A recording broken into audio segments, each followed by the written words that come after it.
Greetings and salutations, everyone. I hope everyone is doing well today. Today, I have a subscriber interview that is just absolutely intense.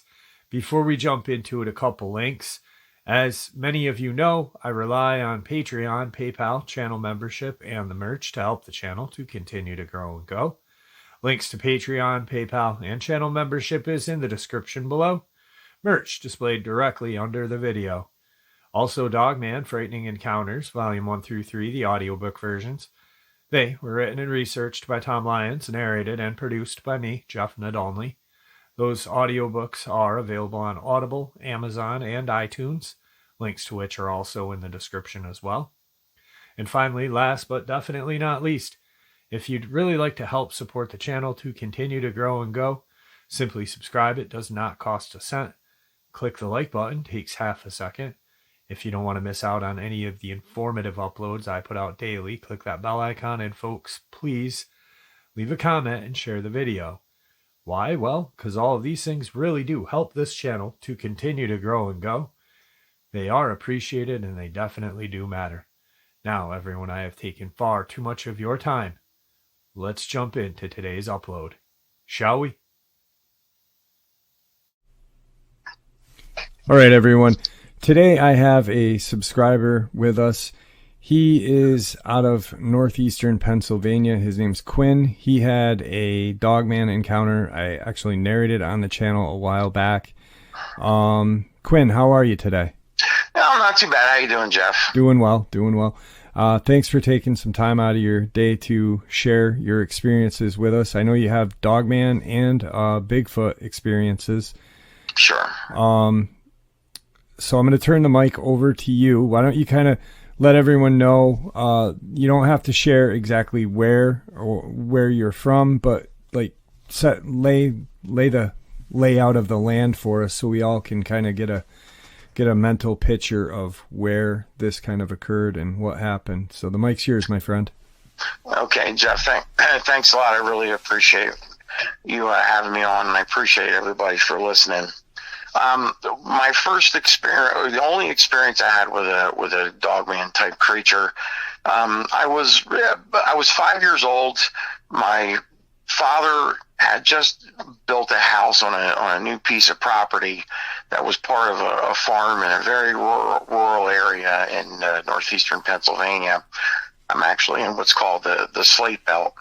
And we weren't moved into the new house yet, and he was driving me to the property to catch the bus to go to school. Again, this was in 1975 in September. I was a kindergartner, and as we were coming, now I'm going to give you some orientation like north, south, east, and west, because it's really hard to describe how this happened without giving some, directions. Right. So if you can picture, we're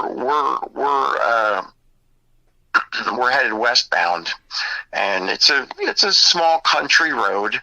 The property to the north had another road that was even a smaller country road that was gravel. So on the north, we were bordered by a small gravel road, and on the south it was a county road, and that was paved.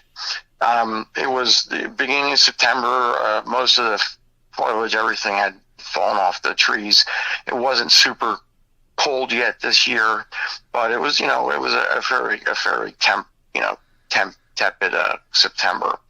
As we were driving westbound on the county road that actually was bordered to the front of our property where the driveway would meet it.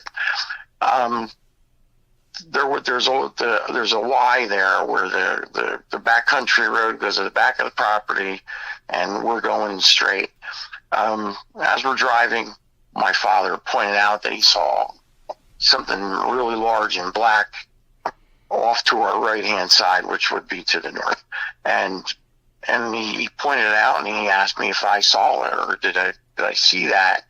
And I said, yeah, Dad. He said this something that's big and black over there on the side of the property.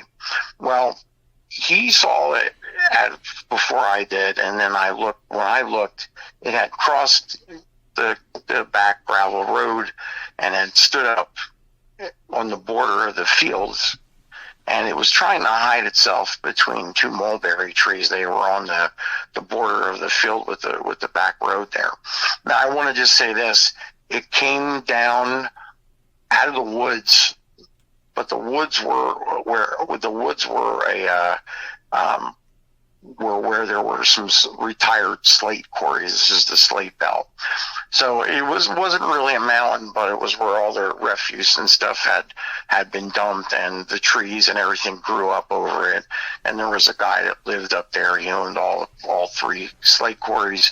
It was roughly about 100 acres of property from what I was told, but heavily wooded. So this large, black wolf came down off of this area from the woods, crossed the road on all fours, and it stood up in the fence row and tried to hide itself between two mulberry trees. The branch that was closest to the top of its head, my father and I ended up measuring it at a later time, obviously, but it was it was close to 12 feet. So when this thing, stood up, it was almost 12 feet tall. Just for reference, the animal did look like it had elongated front. It didn't look like it had paws. Its hands appeared. Well, I say hands because that is what it looked like. They were elongated. You could see that it looked like it had fairly large claws. So it dropped down on all fours again, and it ran across our field. Now it's coming southbound, we're going westbound, and our paths are going to intersect here. The animal ran with such an unbelievable amount of speed, Jeff. It crossed about 100 yards would have been the distance. We almost hit it. My father actually floored the car. He actually intentionally did try and hit the thing, because let me just tell you, my dad was a steel worker. He's an immigrant right off the boat. 5'8", about 225, solid muscle. I never, ever saw fear on this man's face when he looked at me after it ran across the road. I know he was afraid. First time in my life I ever saw fear in my dad's eyes. Right. So we were in old 1971 Matador station wagon from AMC. The thing was huge and couldn't get out of its own way, so we just barely missed hitting the animal. Now, when it came up to the road, I mean, I got to stress this: the amount of speed that this thing had running across the field was, it was an amazing. It was almost unnatural, and it was jet black too. Just to let everybody know, the color of the thing was jet black all over, head, tail, everything. So when it ran in front of us, its left side would have been facing our car. The shoulder of the animal was roughly about a foot above the hood of the car. As it ran across the road, it turned its head toward us. It snarled, showing all of its teeth. Its canines were, to me, in my judgment, were close to 6 inches. The animal had just an enormous head. And it kept, after it looked at us, showed its teeth. It was very scary, let's put it that way. But it never stopped moving. And when it was across the road, from nose to tail, it basically covered from one shoulder of the county road to the next, which we measured that too. That was approximately 20 feet. This animal was huge. The hood itself was about 3 feet tall off the ground. So this animal at the shoulder would have been about 4 feet. It had amber eyes, like a yellowish amber eye. And it was just unbelievably frightening to see this thing. Like I said, I never saw my father scared in his life, and I could tell he was frightened by what he saw, because he just built a house there, Right. and he's got a 5-year-old, a 4-year-old, and an infant. Excuse me, my throat's getting a little dry. And a monster running on his property. Yeah, well, let me tell you. I mean, we both really did a double take. We're like, what the hell are we seeing? Right. And the thing had regular hocks like a dog. It had a big long snout. The head of this thing, Jeff, must have been like from the nose to its ears. I mean, it must have been like 3 feet. It was enormous. Like I said, it was all inspiring to see it, and then terrifying at the same time. Right. But it had just ungodly speed and size to it. Now, I don't remember the timeline here really strictly, but it was within a couple days or a week or so, we ended up moving into this house. And by the way, my dad told me not to say anything to my mom. He's like, don't say anything to your mother. She's going to be scared to death. I got a stay-at-home mom raising me, and, 1 year it was me, a year younger sister than an infant. So, and I said, okay, Dad, I won't say anything, blah, blah, blah. And I just couldn't help but think, like, a couple days before that, we were walking the property on foot. Like, what if this thing would have came down, out of the woods, off the slate quarries, while we were walking. And my father just kind of looks and he said, I don't know. He said, but it's really scary to think about. So, don't think about it too much if you can. So, I did my best to keep my game face on. I didn't tell my mom. So we moved into the house, and out in this area of the country, there was nothing there, Jeff. It was all farms, a house here or there. You could hear sound carry for miles, just a general somebody having a conversation on their porch half a mile up the road. You just heard noises very clearly because they just traveled around in the countryside. So, plus this guy was up higher than where my house was. He was up on top of the refuse piles. It wasn't a mountain height, but it was, quite a bit higher than where our house was, elevation wise. So we got like an Indian summer after we had moved in. We had the windows open at night. And again, I remember if this was a day or two or a couple days. I don't think it was longer than a week. I think it was like just a few days. So we're moved in. My father's working third shift. I used to work at Ingersoll Rand. He's working, third shift, and he's about a half-hour drive away. And the one night, we're in bed. The windows are all open. I had to get up for school the next day, obviously. And the next thing you know, like World War III breaks out. It was gunshot, actually. I'll be clear about it. It was a shotgun.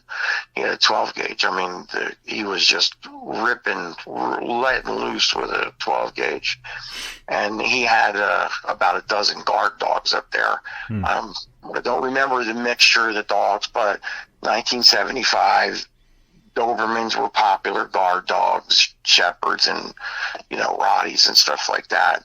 I don't know what he had, but I know he had about a dozen dogs because there was always people trespassing on his property. Kids would go try. One quarry hole had a beach even. Kids would go swimming back there, without his permission.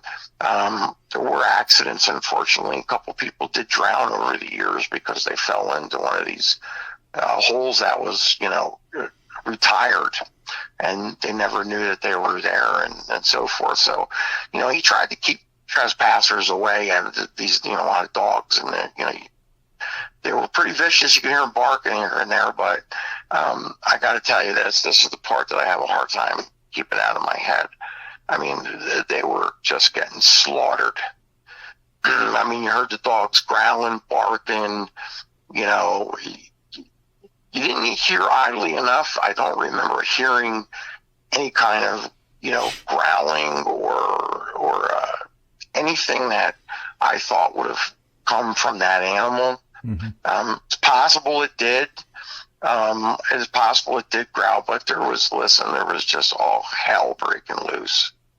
You know, and between the shot, he's letting loose with a shot. I would find out later, you know, 12-gauge shotgun, buckshot. But his poor dogs were just getting, I mean, slaughtered. To hear them getting eviscerated like that was just awful. So my mom, you know, of course, is in panic mode right now. She calls the police. Now, where we lived, very rural. We had one township cop that was on duty during the day, and in the evening, the state police took second and third shift. So the state police are the ones that showed up. You know, the cruisers went up this little road up on top of the hill where he lived, and my mom called my father at work, and, you know, of course, you know, frantic over what was happening. And, you know, my dad didn't come home early, but he came home at his normal time because the cops were there, and everything was settled down at that point. So my father came home the next day in the morning, as usual time, and he went. He informed us. My mom kept me home from school, by the way. He informed us that, you know, he's going to go over and talk to we just call him the hermit to keep it simple. Up on the Slate Quarry Hill, he's going to go talk to the hermit and see what happened. So, you know, he starts walking across our field to go to the guy's driveway to go up and see what ended up happening. So he as he's walking down there, I'm tagging along, but he let me, as soon as we got to the edge of the property, he wouldn't let me go up. He made me go back to the house. So he disappears, walks up the hill. Some kind of tactical team showed up from the Pennsylvania State Police. It was, I guess, their version of their SWAT team or something like that. Mm. They were parked on the road, and I don't know if they couldn't get their vehicles up the hill because the road was winding and really narrow. I think some of them might have gone up, but very shortly after that, they landed their helicopter in our field.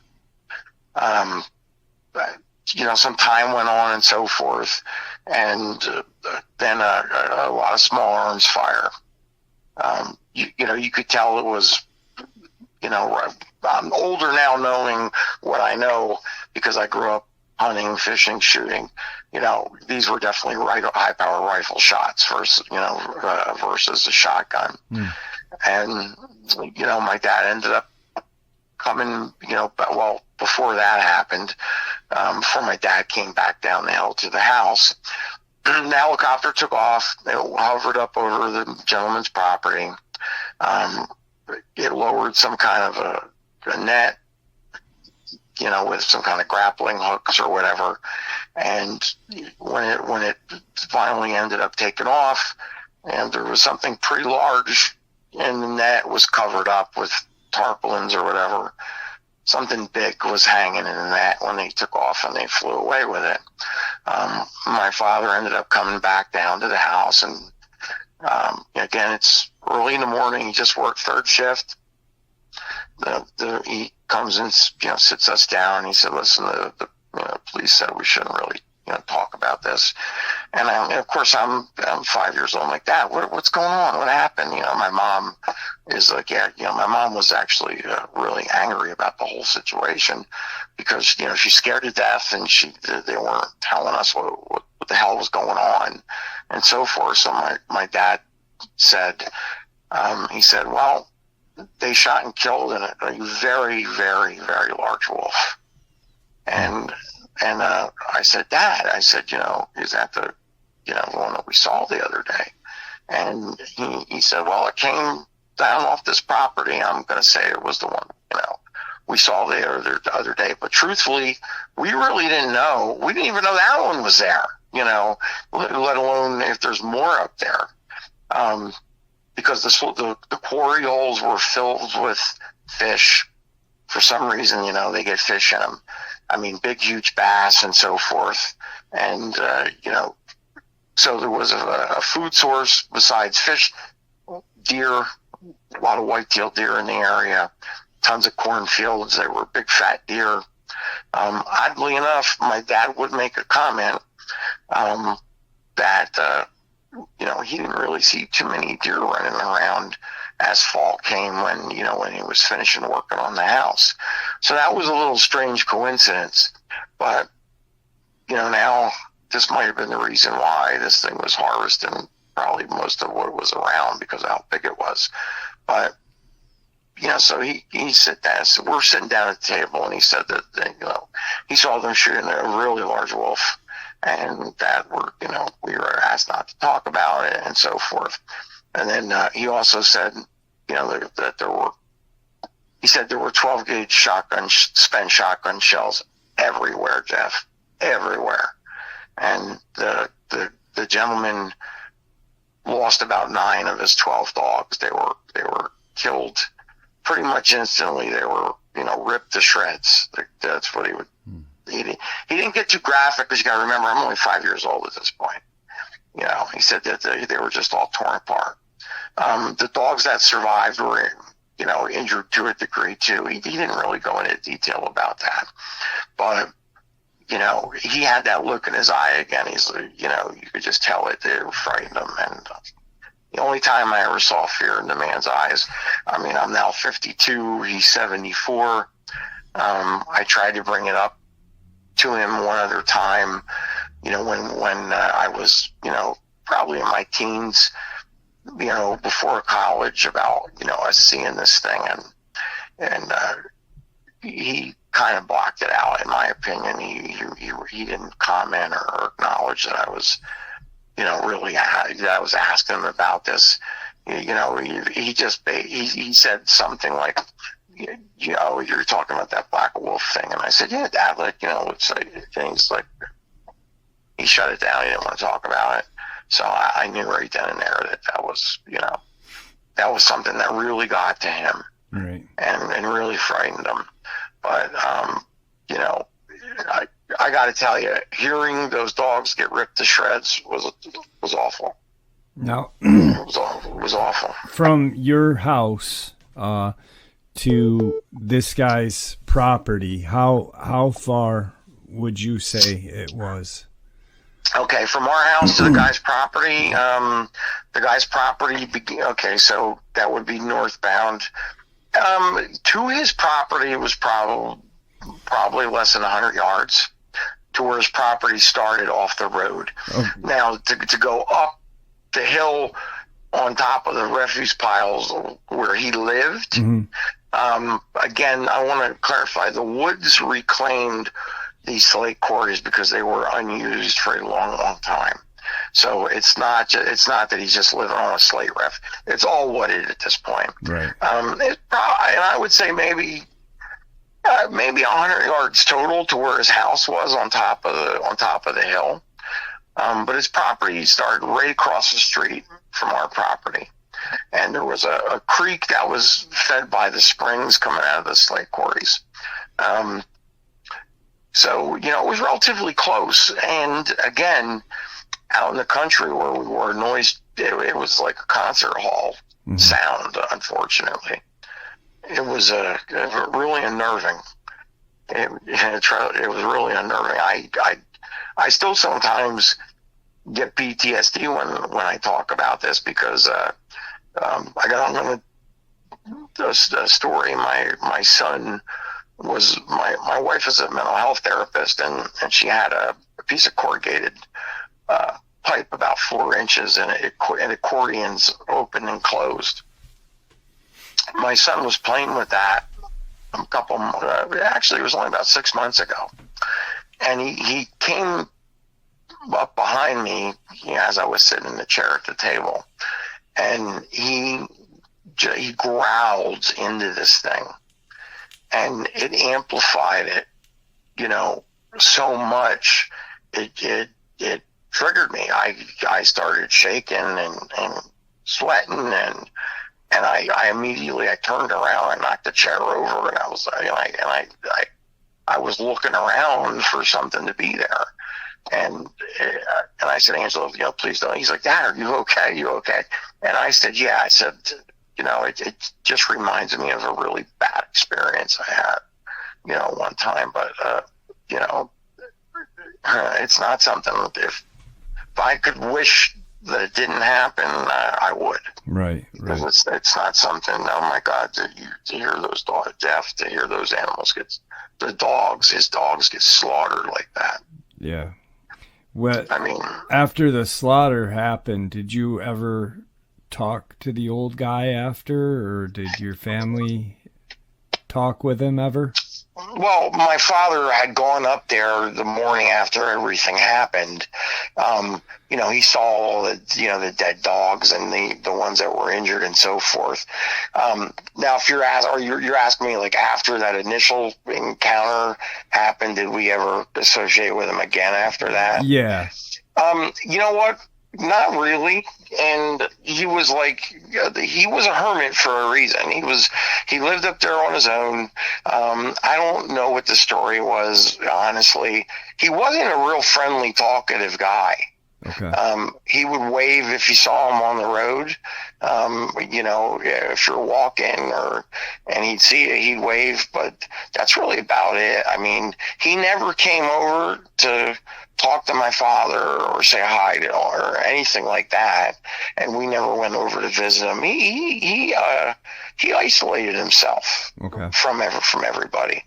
And, you know, he had the property's a beautiful property, but, you know, he was always in the process of fighting, you know, keeping trespassers away. I'm guilty of going swimming in those quarry holes too. Not the one where the beach was at, but that's the one, but not the other one. The other ones had sheer drop-offs, hundreds of feet. So, you know, I mean, a couple people drowned over the years because they trespassed and they did, you know, they poked their nose around where they shouldn't have been and they fell in these holes and drowned. But no, he was not a friendly guy, you know, and he I don't even know how old he lived to. He did eventually pass away. But he stayed, he was a recluse, I guess. He was just really reclusive. Okay. Wow. Yeah, I mean, I couldn't imagine, you know, your dad just being freaked out, you seeing your dad freaked out in the car, and then I can't imagine his demeanor coming back after going up there and seeing the, you know, the carnage of these dogs, you know, being shredded. It must have been horrific for your dad to see, you know, and his whole attitude must have just been, you know, really off-putting, knowing that, hey, we just built this house here, you know. I'm working. My wife's a stay-home mom, and my kids are young. I mean, third shift too. Working third shift has him. Yeah, God, that must have been horrifying. Yeah, he definitely was shaken. You know, he put a game face on for us kids and his wife, but I mean, he definitely was shaken up, and you know. Geez, you know, when you look at your dad, I was 5 years old. My dad was Superman. Yeah. You know, he was my hero. You know, so later, I wanted to just bring this up too. It's like later that night, I was supposed to be in bed, but I heard my parents talk, and my dad and mom were talking a little bit further about it, and. You know, he was telling my mom a little bit more details, you know, about what happened up there. And, you know, he didn't get into the gore with me. I heard it from him talking to my mom, and of course I'm supposed to be sleeping, but no, I'm eavesdropping because I'm only the next room over from their bedroom. Right. You know, and he just told my mom, you know, that the dogs were literally ripped apart. You know that. that the guy actually was, he was practically ready to be committed at this point. My dad said he wasn't even coherent. He couldn't even talk coherently. That's how scared he was. And he was letting loose with his 12 gauge out one of his windows. I don't know how well the property was lit up because I was never up there. I was a little kid at night. So, but my father said, he was just blasting away. He said there were just shells everywhere, spent shotgun shells. Wow. And the dog, he told my mom, flat out the dogs were ripped apart, and it was very scary. There were loaded shotguns the next day at the back door and the front door, with double Magnum buckshot. I could tell you that much. And he got my mom a handgun, for her to give her came to shove. And I'll tell you this much: he wasn't on third shift very long after this happened. Right. My mom was like, you got to get off third shift. I can't be alone with something like this, going on. Who could blame her? Yeah. Who could blame her? But, thank God, Jeff. Like I said, I think about, that all the time is, we were walking around on that property just a couple days beforehand. Geez, I don't even want to think about what the outcome would have been like if that thing ran down into us on foot. Wow. I mean, and the thing is when you, and I kind of want to emphasize this, sure, because, for people that are hearing this, you said from head tip of the nose to tip of the tail, it was, 20 feet long. But when you and your dad saw this thing, that was when it was standing bipedal, your dad measured that branch, you and your dad, and it was 12 feet tall. This was just, this thing was a monster of a Dogman. It was just absolutely gigantic. There's no other way to describe it. It was freaking gigantic. I mean,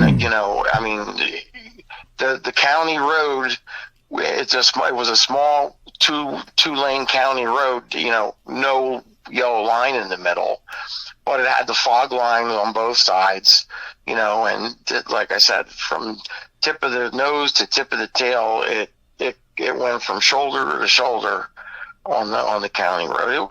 Jeff, it was enormous. It's like I said, its canines had to be 6 inches. They were huge. They were huge. Yeah. Wow. The thing's head was enormous. I mean, it's 4 foot. It's roughly, like I said, he took a measurement. The car was like 3 feet. The top of the hood and the shoulder was about a foot above that. I mean, 4 foot at the shoulder. This animal was. Those dogs stood no chance. Yeah, I mean, they sure didn't. I mean, the way you described the head just, it's almost like the head of this creature was the size of one of those dogs almost, It was huge. It's an incredible experience. Wow, I cannot imagine being a father, and you being a dad now. I can't imagine the amount of fear and regret. I mean, there's gotta, you know what I mean? Like, I can't believe we just built this house here. I don't have money to move. We got to live this out. It's just, that's terrifying. Yeah. It was terrifying. Trust me. And, to compound matters. Okay.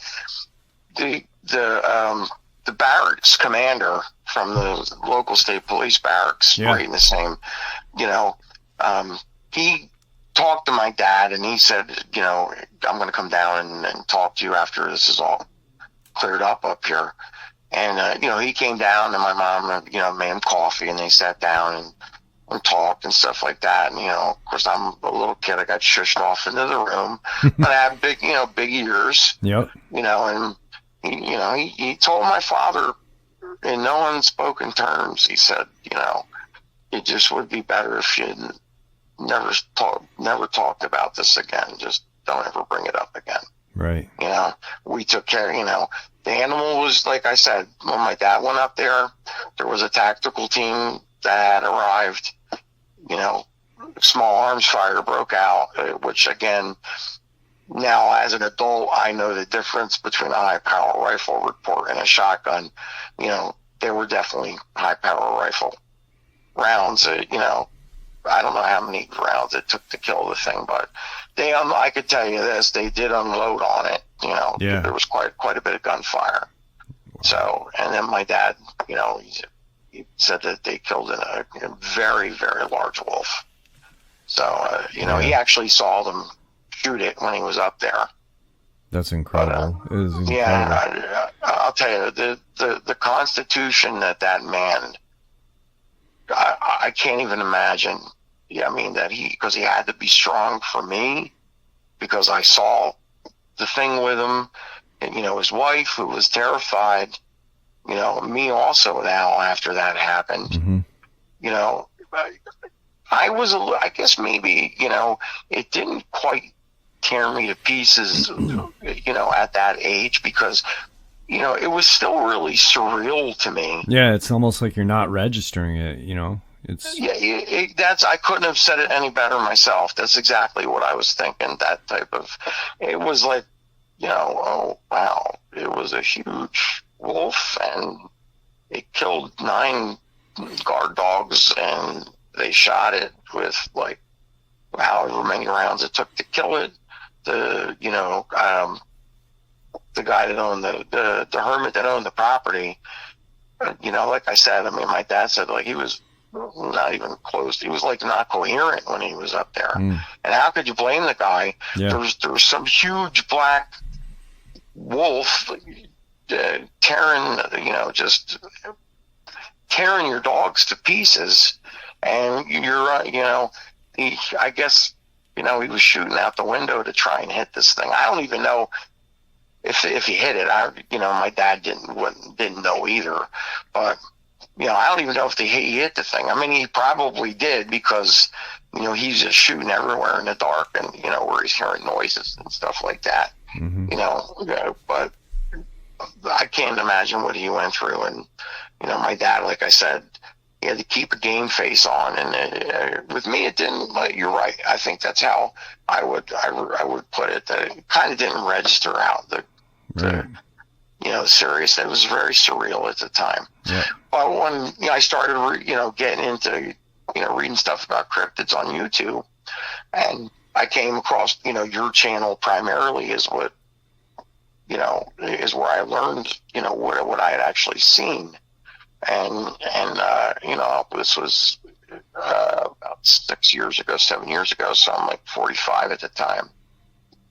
And when I'm reading, you know, the research and the reports and the interviews, when I realized that this is what my father and I had seen, and I mean, I got PTSD from it. I mean, I was shaking, I was sweaty, the hair was standing up on the back of my head.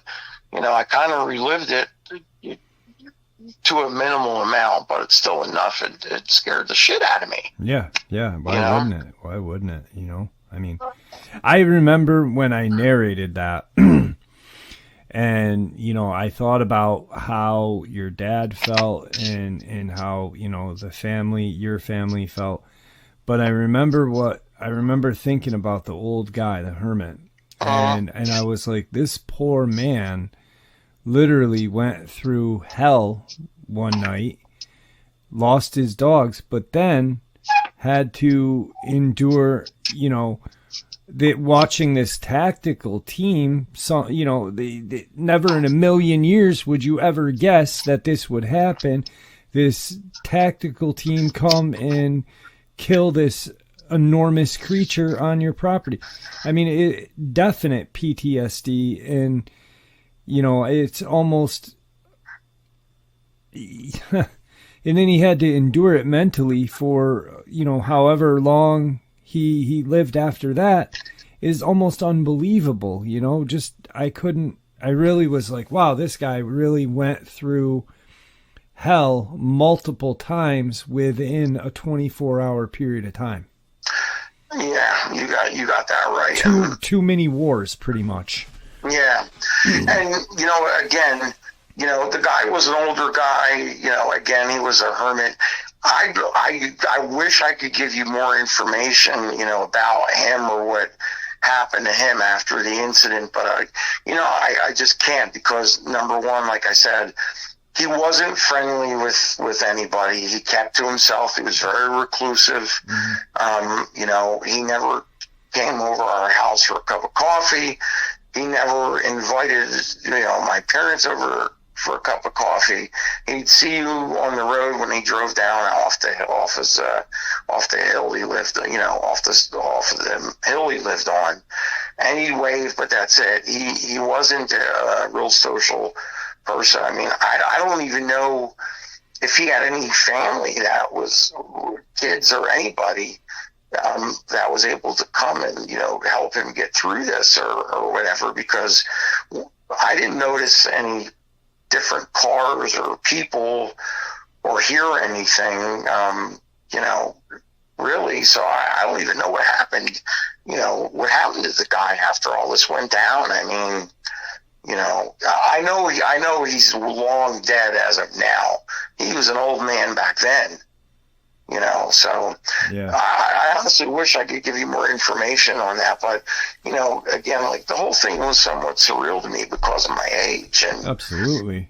And after learning about what I saw by listening to the videos and the research he had done on this topic, it hit me, because it's something I kind of shelved in my mind for a long time. Yeah, it's amazing what our brains do to cope with, things. We just really stuff things away and forget about it, until we have that reminder or whatever. It could be, just maybe you seeing a shotgun shell one day could have brought it up, or something, and it's incredible that our brain deals with stress and trauma that way. And then it's almost like, once you realize that happened, holy crap, that really did happen, you're in instant PTSD going, wow, that was real. That really was a monster, and it's scary. It is scary. Well, like I said, I tried bringing it up to my father, years after that, to give you some, idea. I mean, our rural area, I would learn how to shoot when I was knee high to a grasshopper, fish, hunt, all that stuff. Going through life, and, my dad and I used to shoot high power rifle competitively as a father and son team, doing these kinds of things. Nothing ever, hunting, the gunfire, nothing triggered me more than reading the research and understanding finally what I saw. Now, I'm glad my dad made a good decision. I'm not too macho to say that. I'm glad he didn't let me go with him, because I don't know, as a 5-year-old kid, if I would have seen all those dogs with their bowels all torn out all over the place, their heads all, decapitated, torn apart. I loved animals. We had dogs. That probably would have really screwed me up. Yeah. And then all the high power rifle fire to kill the animal, I mean, he made a really good decision. He made a really good decision. And as far as my dad goes, I mean, I got to give him kudos for having the brassest balls out of anybody I know to keep his, he had to keep that game face on. He couldn't show fear. I only got a glimpse of fear from being in the car when he looked at me and I looked at him, and we realized, holy shit, we are seeing this, Yeah. And then after, you know, he came down when my mom questioned him about what he saw up there, and he had a little fear in his eyes at that point too, even though it was dead. But like I said, Jeff, you know, we didn't know this guy owned 100 acres of raw woods. Mm-hmm.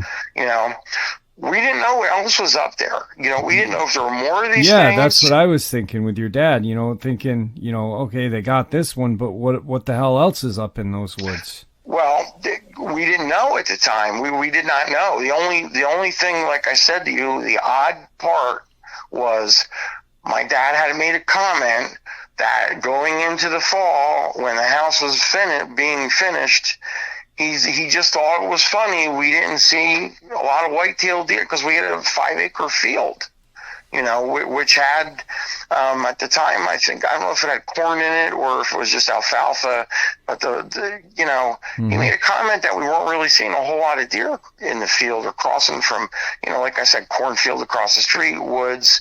I can't remember. I think our field was hay at this time, but you know, it was part of a truck farm at one time, so there were all kinds of berries.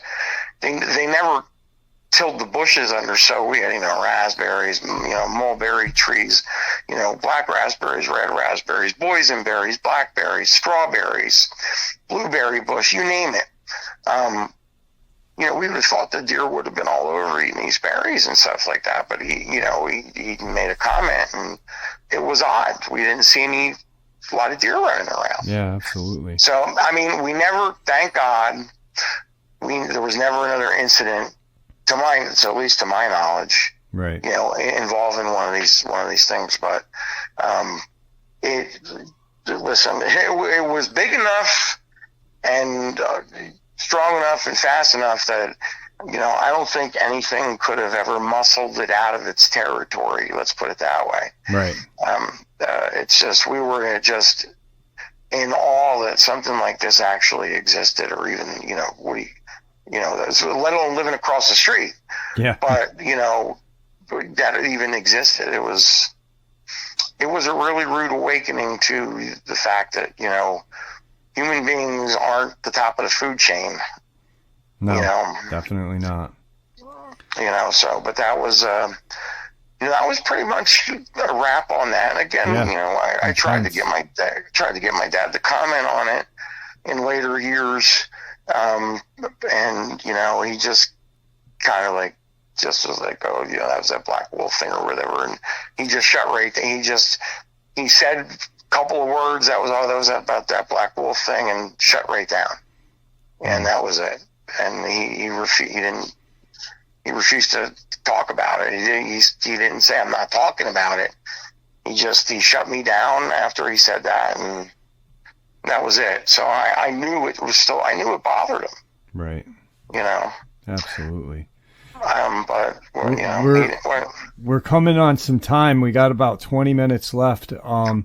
I know you got a Bigfoot experience or something like that. You had told me. Yeah, absolutely. I got 2 of them, and I'll make these quick for you if that's what you want. Yeah, I want to hear them definitely.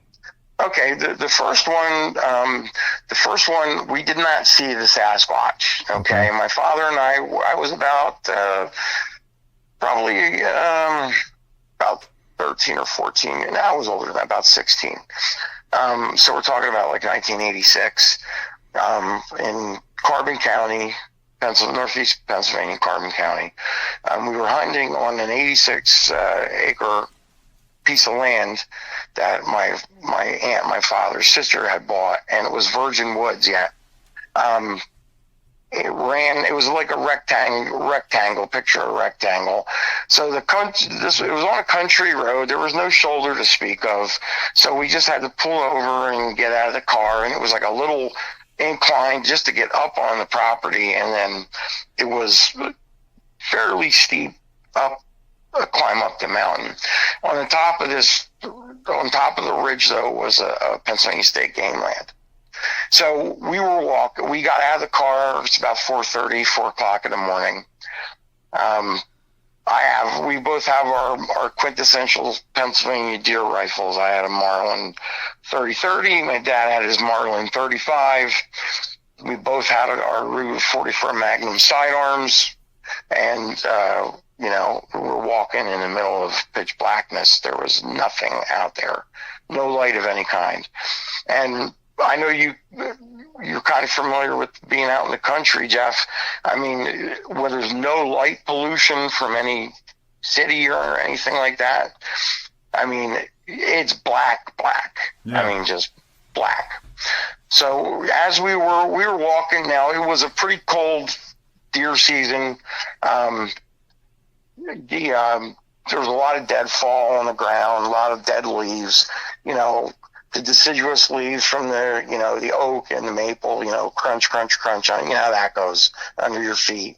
If you step on a dead limb when it's really cold like that, a dead tree branch, you know, it snaps with authority. Yeah, it's loud. It's loud as hell. So, you know, we're walking along, and I said to my father, I said, you know, Dad, I said, I hear something to our left rear of us, off to the left, but to the rear. Because he's walking in front of me and I'm walking behind him. It's slow going. There's lots of rocks, a lot of dead tree limbs. You know, like I said, it's virgin wilderness. And he said he didn't hear it because it was kind of windy. At first when we started, you know, initially started the walk at the bottom, it was windy. So I said, okay, maybe I'm hearing things. Now we have black bear, and there was a big black bear boar that was seen on this property, and he was huge. But, you know, anybody that knows anything about bears, they walk very silently. They're very quiet. Yeah. And this thing was definitely on 2 feet. You could hear the spacing, you know, a footfall. So I heard it again. And I said, Dad, did you hear that? This thing? He goes, no, not really. You know, and I said, something is ghosting us. It's behind us to the left, you know.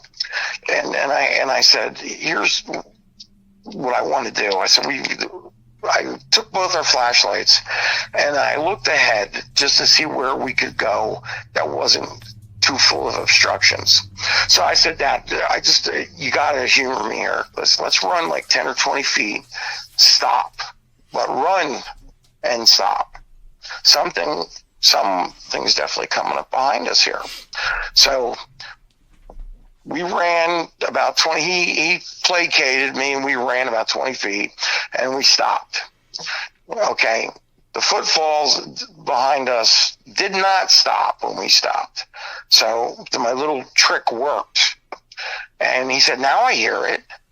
And somewhere along the line, a pretty thick dead tree branch was stepped on, and it had to be a big thick one, but whatever stepped on it had to be really heavy, like, to boot, because it sounded like a bomb going off. I mean, it was very loud. So my father obviously heard that, and I said, Dad, there's something really big coming up on us over here. So he's like, well, you know, what do you want to do? You know, and he looked a little concerned, but not very. He was still trying to push it off he was like, it's just a bear. And I kept telling him it wasn't a bear, but, you know. So there were 3 trees in the area that were real close, that were right next to where we were at. So I said, let's go over there, put our backs up. There's a tree in the middle, can't get through here. You stand back here with your back against this tree. Now stand with my back against the other tree. We'll face ourselves down the way this thing is coming, you know. And it could have been a person. He said, you know, it could be a person who's looking to rob us or something like that, which I never thought of. But I said, you know what? There's no freaking way that was a person that stepped on that branch, because you could tell, Jeff, was way too big and thick the way it broke. Right. It was extremely loud. No human being would have been able to do that. So I said, I'm going to call out. There's nothing else left to do. So I drew my 44 Magnum, and I said to my dad, I said, you're better off having your 44 Magnum at the ready. It's more powerful than the rifles that we had, you know. Mm-hmm. So I called out. I said, hey, is there anybody there? You know, and the footfalls didn't stop. I said, oh, please stop and now announce yourself. You know, we're armed. We don't want any trouble. We don't want anybody to hurt. We don't want to hurt anybody. We don't want to get hurt. You know, could you please call out and tell us who you are? This is private property. We have a relative that owns it. We're allowed to be here. You're not. So please stop and call out. That didn't do it either. So after I got done, you know, saying my little spiel there to try and get the person to speak up, which I got to be honest with you, Jeff, I was hoping it was a person at this, you know, even though there's no way it was, because how loud that tree branch broke. So then something really scary happened. The footfalls went from a slow walk to a all-out run. You know, a full bore run. Mm-hmm. And you could tell whatever was coming through the woods was huge. I mean, it sounded like a bowling ball. What a bowling ball would sound like if you were whipping it through the woods. I mean, it was, you know, there was all kinds of things breaking. You could hear things in. So I said, Dad, I'm gonna let a round go. So he said, aim it high so you don't kill so. You know, I had my 44 Magnum out. I aimed not quite treetop height because I didn't want it to go too far. And I ripped off a round for my 44 Magnum, my Ruger Red Hawk 44 Magnum. The footfalls stopped. And I said, please stop or announce yourself. You know, I was really, you know, announce yourself. I just shot a bullet in the air at you, you know. And the footfalls didn't stop, but they stopped, but they didn't start going back toward us again. When, you know, after I let the shot go, they came to a stop, and then I tried to get them to call out again, and they didn't. And I said, okay, you know, you're gonna, you know, we're armed, you're gonna get shot if you keep pursuing us. And they actually, you know, ended up going the other direction. I guess they figured that, you know, they didn't want to tangle with us at that point since we met, you know. But, you know, it was, I could tell you whatever it was definitely thinking it over, like what to do, because it didn't turn around and run away right away. Right. You know, I was asking for somebody to call out, please announce yourself, because we didn't want to hurt anybody and we didn't want to get hurt. But I'm positive that had to be a Sasquatch because of the noise of the branch when it was broken, just the heavy footfalls. I mean, maybe I could be incorrect. Maybe it wasn't, but it was bipedal for sure. And from what I know about bears, they're quiet, you know, so no human being either, unless they were Andre the Giant, maybe. Right. Could have stepped on a branch like that, but that was the first Sasquatch encounter. It's nothing it was hair raising at the time. Let's put it that way. Yeah. Yeah. I mean, obviously you're something's there and you know something's there. So yeah, it was scary. It was scary at the time. And, you know, you kind of laugh at yourself, you know, a little bit, you know, because you have to make yourself feel a little better, feel a little bit more, you know, like, you know, you don't want to sound like, you know, you were scared shitless, but you really were, you know. Absolutely. This is the second Sasquatch encounter I have. That this one is pretty scary, actually. So at this point, I'm 22. That's 1992, and my Bedford County, west of Towanda, about 20 minutes. And it's 350 acres, and it's right off of Route 220. It runs straight up the mountain. Again, you can picture it as a rectangle, basically. It's not quite that pure of a shape, but from the county road, it goes all the way up the mountain to where the state game lands are at in this area too. It was logged out quite a while ago, And, so there were logging, there were skidder roads everywhere where they logged out the valuable hardwoods and stuff like that. So my current, my mom's brother, was the legacy to own the property from his uncle, but my great uncle, my mom's, great uncle, so to speak. I'm trying not to confuse everybody. We have such a big family, but anyway, so the lodge is like it's like a Viking lodge. It's cinder block, modern. It looked like a military barracks. It was, like 100 feet by 40 feet. It was a big cinder block building. You walked in, you had a mud room where, of course, there were beer meisters everywhere. It's deer camp. Right. First day of deer camp in PA. You get drunk and play poker all night long. Yeah. So I really was never a big drinker. But I did play a lot of cards. So we have a couple work weekends, one in the spring and one in the fall. So I had gone up and participated in the work weekends. So my room, my meals were all free for participating in the work weekend. And if you did them both, you got free board, for the first week of deer season. So if you did them both, you got free room and board for the first week with your food.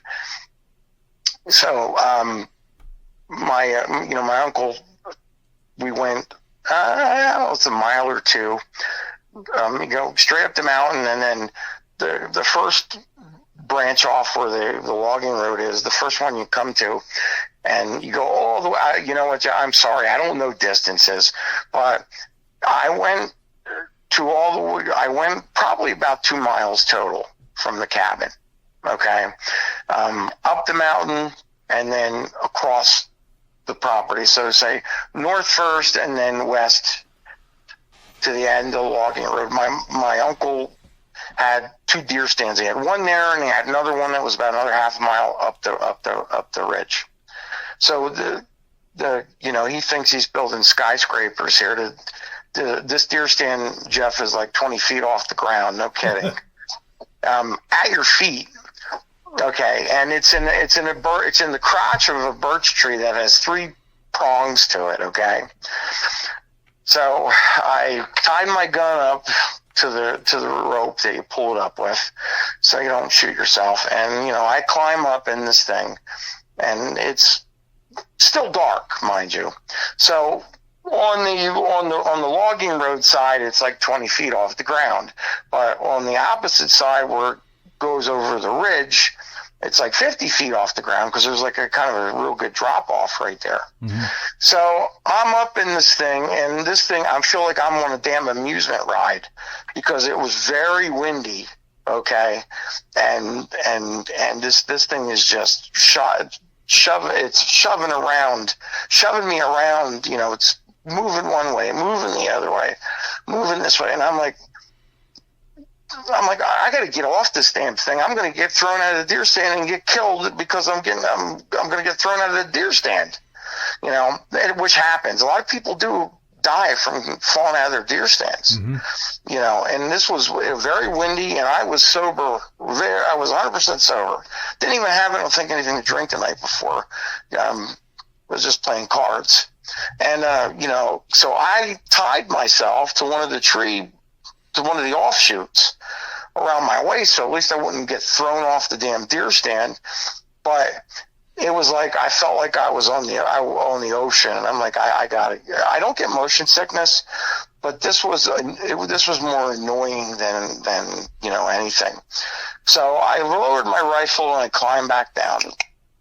I was told, by the board, the old, we used to call them the old guys, the ones that were the board and everything that kept everything running, paid the bills and kept the property, that at the end of the logging road on that side of the property, that would have been the east side of the property, there was like another 100 yards till you got to the boundary of the next hunting lodge's property. And, there were posted markers. So you'll see posted markers. You'll see, oranges. They had the barriers on trees where you could see where it ended. It was either posted signs or ribbons, or I forget exactly. But now this is all like virgin forest. So I'm walking. I'm going to say northeast. So I went up the ridge as well as across the ridge to the east a little bit. So I'm going like northeast, and it's virgin woods. I mean, the rhododendrons are 12 feet tall. There's mountain laurel all over the place. The coniferous trees are, the temperature and the light coming in was actually, I'm having a brain fart here, how to put this. The light coming in from the sun was actually inhibited because the trees were everything was so thick. You know what I mean? Yep. So it was the temperature dropped. It was a little cooler in this area. It was a little darker. I mean, it felt kind of creepy, and I had to bushwhack a little bit too. As I'm going through, there's vines and sticker bushes and all that kind of stuff. The bush that the guy made Velcro from those little things that stick. You know what I'm talking about? They stick all over you. Yeah.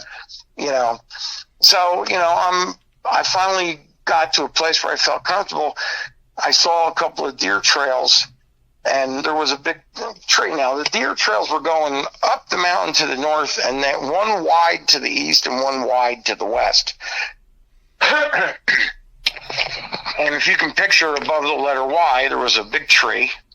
And I sat my ass down right out in front of that big tree, and I was about 20 or 30 feet from where both of these trails emerged, out of the brush. As I'm looking down the mountain in my ride, I had my 3006 with me with 180 round nose. That's what I brought because I was going to be in the brush. So I didn't bring a more ballistic tip bullet or higher power shell. But if I would have known what I known, I would have had my 7mm Magnum with me, for this incident. But hindsight's 20/20. Right.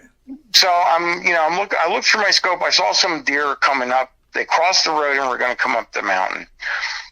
There was about 6 or 7, and there was a nice big buck in there, and the does were leading the way. And as I just, I got patient. I had deer lure, buck lure. I don't know if you ever use that if you ever went hunting and you use buck lure. No. But it's basically doe piss. Yeah. Excuse my language. I inadvertently kicked it and knocked it over, and I stunk like a skunk. I mean, I had it all over my boots and everything like that. And the wind, interestingly enough, I was down the mountain was down when the wind was coming down over the ridge.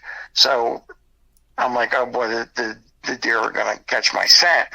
So I was like, hopefully not with all this buck lure all over the place. And that stuff stinks. It really does. Yeah.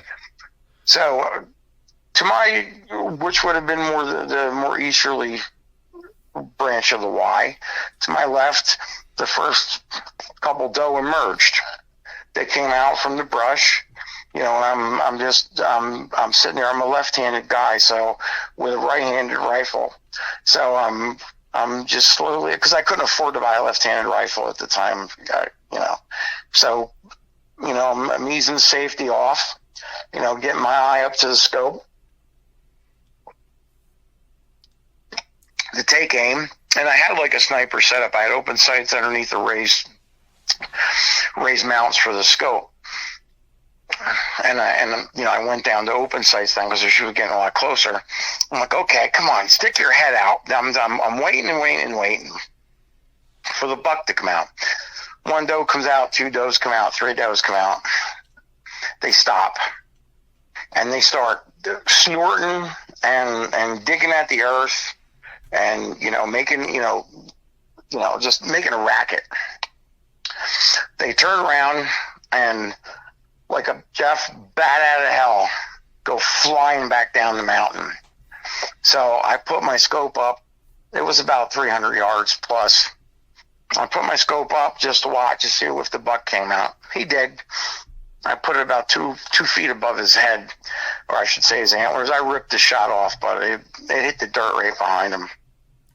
The bullet was too heavy and not fast enough for that kind of a distance. Hence is where I said I wish I would have had my 7mm Magnum, because I would have dropped them. That thing was very long and flat shooting.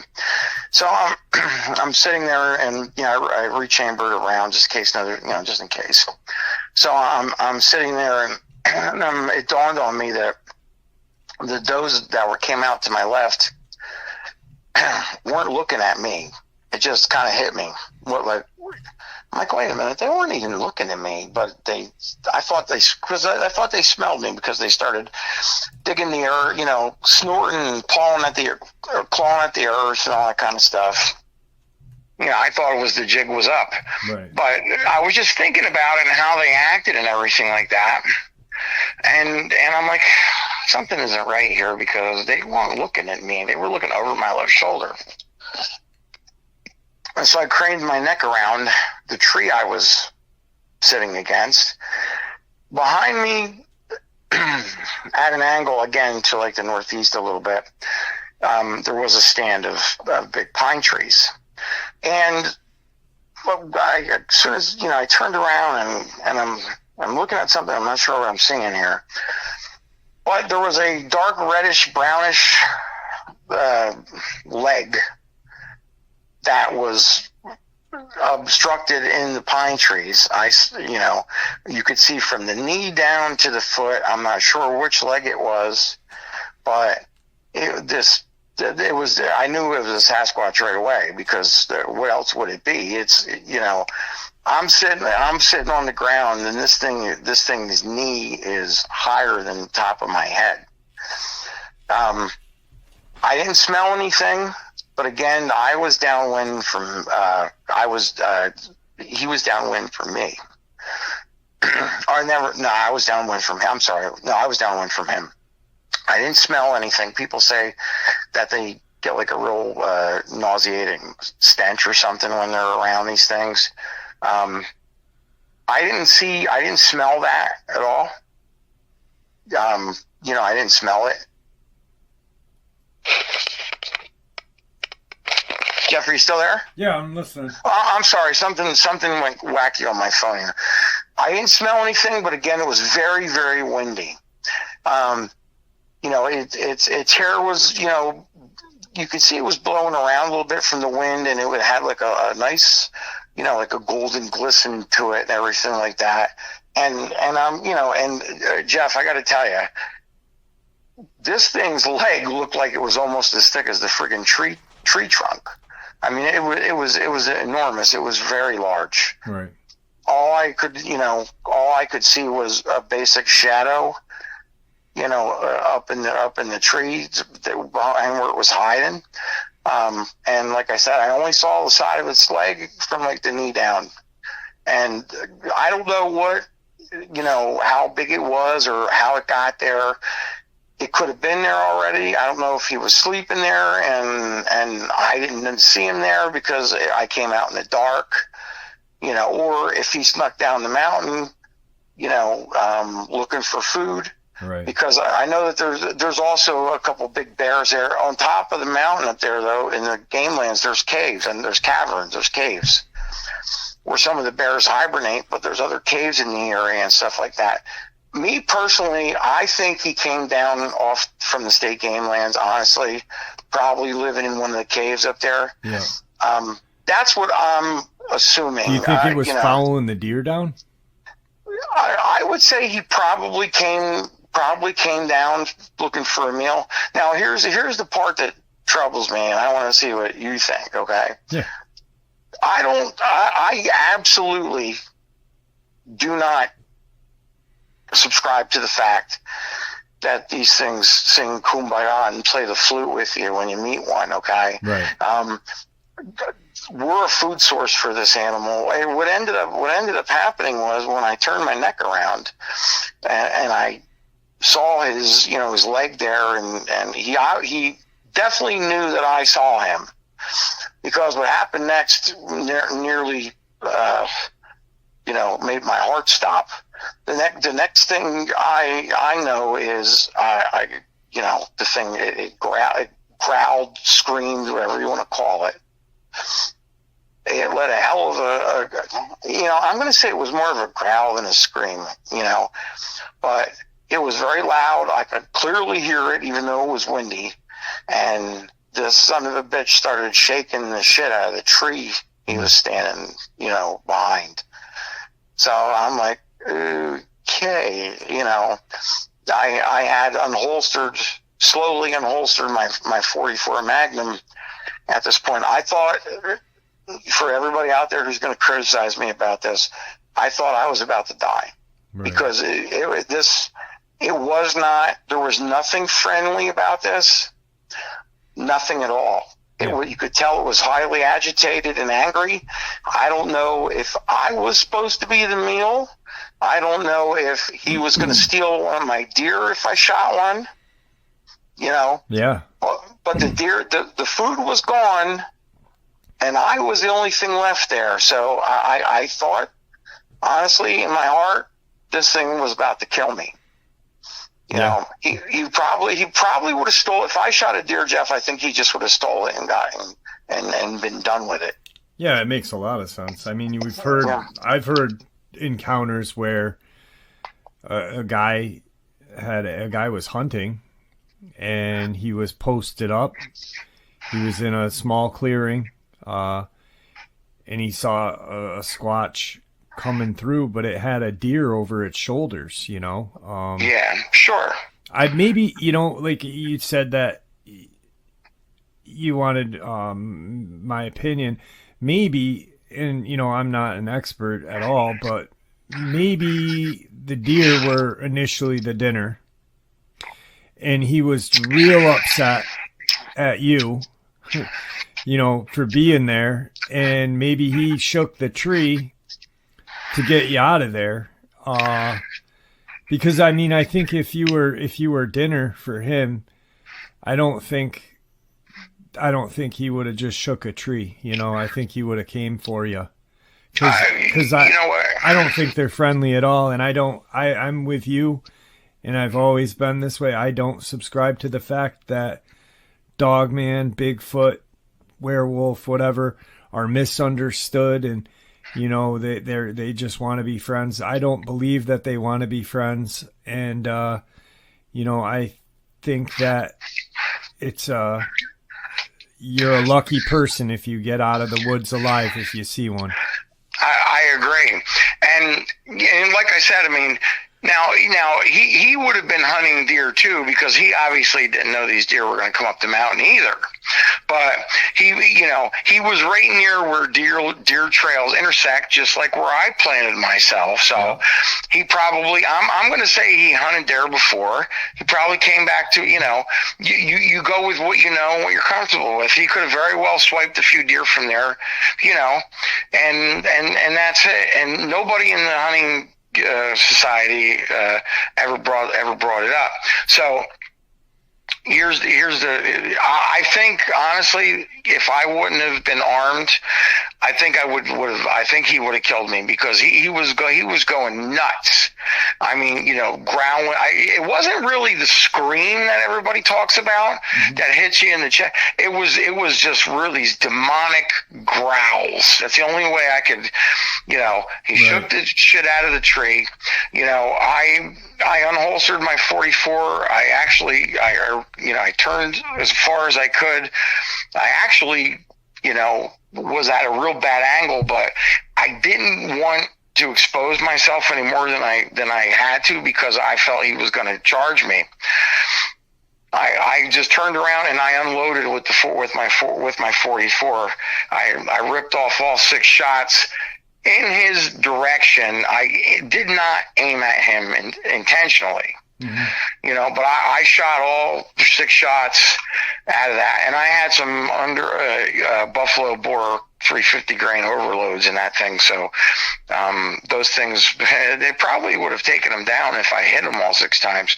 But again, I did not aim at him. I aimed at off to the side of him, and that was partly because I didn't want to expose myself. I didn't know what he was going to do. You know, so I didn't want to stick my head around the corner and have him pop it off my body. Yeah. You know, so I did that. I turned around, took a knee, reloaded my 44 Magnum, put it back in my holster. You know, I sat there with my 30-06 chambered and just listened. You know, I mean, he took off like a bat out of hell because I heard him running. I heard the carnage. Okay, at first. But then it stopped almost as quickly as it started. And again, it's very windy. Okay, and I'm in virgin forest here. So now I got to go about 100 yards back to the main logging trail through all this stuff that I'm bushwhacking through. So I'm going to be honest with you, you know, I prayed and I prayed and I prayed because I didn't think I was ever going to get out of there. You know, I had my handgun in my hand, my rifle slung over my back, and I was just trying to get through that stuff as quickly as possible.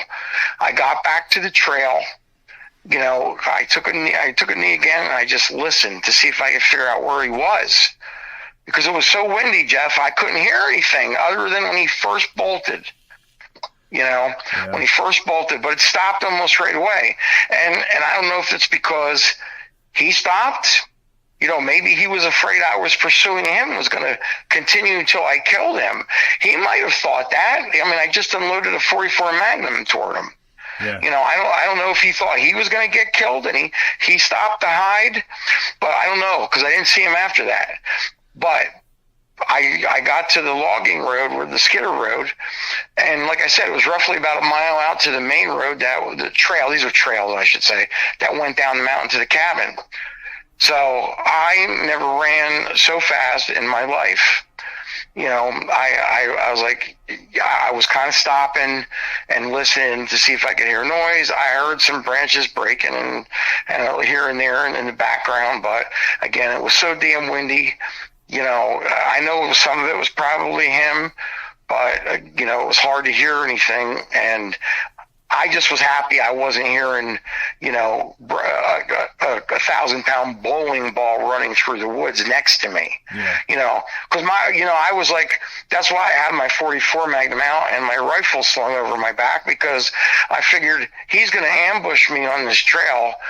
The handgun's going to be much better weapon of choice, you know, if that happens. Yeah. So thank God I got out to the main trail where the meadow was at, and I ran down the hill the rest of the way. I had, you know, I had a little bit of a breather right there. But in the meantime, we all have walkie-talkies. Everybody had to have a radio, or you weren't allowed to hunt. You had to have a radio. So, you know, I ripped all those shots off, and the next thing you know, everybody and his brother is keying my radio, you know. Right. So my uncle's like, Mike, are you okay? What's going on? Hey, did you get, you know, everyone's like, hey, did you get the deer? You know, did you get him? We heard the shots. And I'm like, no, I missed, you know, blah, blah, blah. And I just said, Uncle Ray, I'll talk to you when I get back. Well, when you come back down to the cabin, right? And I shut it off because I figured I don't want him honing in on me if he's going to hear that, you know? Yeah. So I got back to, like I said, the meadow, and I ran down back to the cabin. All the old timers were in there, you know, telling their war stories, you know, they did all the cooking and the cleaning, and, you know, and I got back in there, and they're like, man, what was all the shooting? Did you get your deer? Blah, blah, blah. Jeff, I was so angry at this point. I said, you know, I just looked at these guys and I said, no. I said, I didn't get a deer. I said, how long have you, I don't want to keep using profanity, and I forgot about you. This is going to be on your I apologize for the swearing. Yeah. It just brings out emotion, you know, the emotions in me. But I was like, how long have you guys known about this thing? And they're just looking at me like, what are you talking about? I said, don't give me that stupid look on your face. You know, how long have you guys known that freaking thing has been living up on the mountain up there? And I said, I just had a run-in with that thing, and I don't think I would have made it out of there alive. Okay, the deer was probably going to take. I ended up chasing away by accident. Yeah. Okay, I shot it one, missed it. This thing is right behind me, roughly about 30 feet, and it's growling at me. It's shaking the tree. I mean, Jeff, the shadow, I could see somewhat of a shadow outline in the tree from this thing, from where he was standing. I can't even imagine how tall this thing was. Like I said, his knee was above my head. I'm 5'10", so when I'm sitting on the ground, you know, I mean, I don't know. I would say he was at least 10 feet tall. Right. Yeah. You know, and he was probably every bit of 1,000 pounds. I mean, like I said, that leg of his looked like it was as big as the tree trunk. I don't mean to cut you off, but we are definitely coming up on recording time. Did they say anything to you after that? Did they? No, they all laughed and smiled and stared at each other. Okay, I knew, and I said, and don't act, you know, and I said, and don't act like you guys don't know what I'm talking about. I said, you know, I thought I was going to lose my life up there today. Right. And then finally, one of them said, listen, it's never hurt anybody, it's never killed anybody. You know, just don't shoot at it again or try and kill it. You know, it's been here since the association started. So one of them finally cracked and told me, but don't say a word. I'll deny everything I just said to you. Keep your mouth shut. Yeah. So I have not been hunting since then, Jeff. That should be a rule. You know, that should be one of their rules, to just, if you're going to be a member of that, they tell you up front, but it's got to be kept, you know, what stays at, you know, I always, at hunting camp, it was what happens at hunting camp stays at hunting camp, you know? Yeah. So. Well, and they said he came down off the mountain. They said, oh, he lives in one of the cavern caves up on in state game land. He comes down off the mountain looking for food. You know, he never hurt anybody. He goes, just don't shoot at it again, you know. Right. You know, well, thanks for telling me as an afterthought, you know. Yeah. Listen, I just want to make sure that I don't mean to cut you, but sure. We do got to end, because I only got about an hour and a half recording time, and we're about 3 minutes short. Do you want to say anything before we end the upload? I want to thank you, Jeff, for being brave and courageous and having a platform for people like us to get this stuff off our chest, because it helps a lot to talk about it. And if anybody out there has an experience, please do yourself a favor. Don't hold it in. I know personally what it's like to suffer from PTSD from these things, because I was trying to convince myself I didn't believe what I actually saw, and just meet it head on, read about it, learn about it, and you'll be able to deal with it much better. It's helped me immensely by talking about it. Right on. Do me a favor. Don't hang up. I want to talk to you for a few minutes after. Sure. All right. And there you have it, folks. Some sound advice from Quinn right at the very end. I hope you all enjoyed this interview as much as I enjoyed sharing it with you.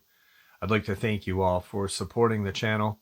After all, it is your support that keeps the channel growing and going, and honestly what gives us all a place and a chance to share our experiences and theories judgment-free, just simply treated with all the respect we deserve. Please stay safe, happy, healthy, and ever vigilant, keeping an eye on our children, our pets, our family, and friends. These creatures are real. They are out there, and they are dangerous. Share this information with those you love and care about, and it may just help save their lives someday. Until next time, never stop asking questions, never stop searching for the truth, and God bless.